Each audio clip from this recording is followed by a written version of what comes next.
अहमदनगर शहरात लोकसभा निवडणुकीच्या प्रचारादरम्यान महाविकास आघाडीचे उमेदवार निलेश लंके समर्थकांनी एका वयोवृद्ध महिलेसह कुटुंबातील सदस्यांना मारहाण केल्याचा धक्कादायक प्रकार समोर आला असून प्रकरणाने राजकीय वर्तुळात खळबळ उडाली आहे।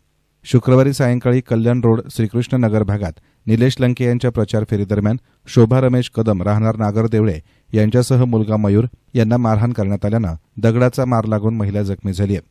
या महिलेच्या डोक्याला मार लागला असून गाडीला आडव्या झालेल्या समर्थकाला बाजूला जाण्यास सांगितल्याच्या रागातून दारूच्या नशेतील त्या व्यक्तीनं आम्हाला मारहाण करण्यात आल्याचं महिलेचा मुलगा मयूर कदम यांनी म्हटलंय। हॅलो, मी मयूर कदम। मी माझ्या मम्मीला आणि सासरवाडीत यांना आणायला गेलतो।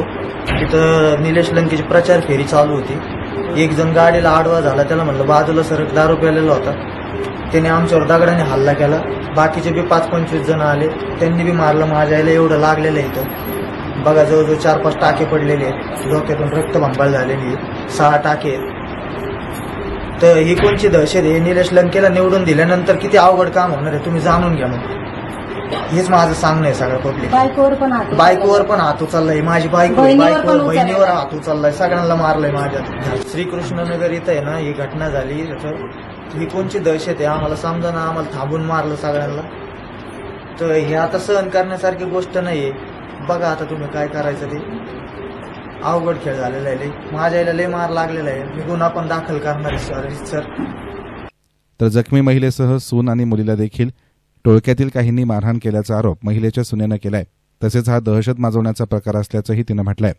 शिवाजीनगरवरून आम्ही श्रीकृष्णनगरकडे चाललो होतो। चालता चालता प्रचार चालू होता, तर तिथं एक जण मोबाईलवर बोलत उभं होता, बाकी सगळे प्रचारासाठी पुढे गेलते। तर माझ्या मिस्टरांनी फक्त त्याला एकच रिक्वेस्ट केली, हॉर्न दिला आणि म्हणले की नाही का बाजूला व्हा। तर त्यांनी शिवीगाळ केली माझ्या मिस्टरांवर आणि मग पुढचे पोरं बोलून घेतले।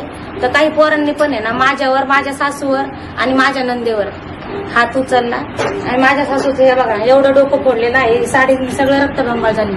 हा कोणता प्रचार करण्याची पद्धत, एवढंच मला सांगायचं, आणि काहीतरी कारवाई झालीच पाहिजे याच्यावर।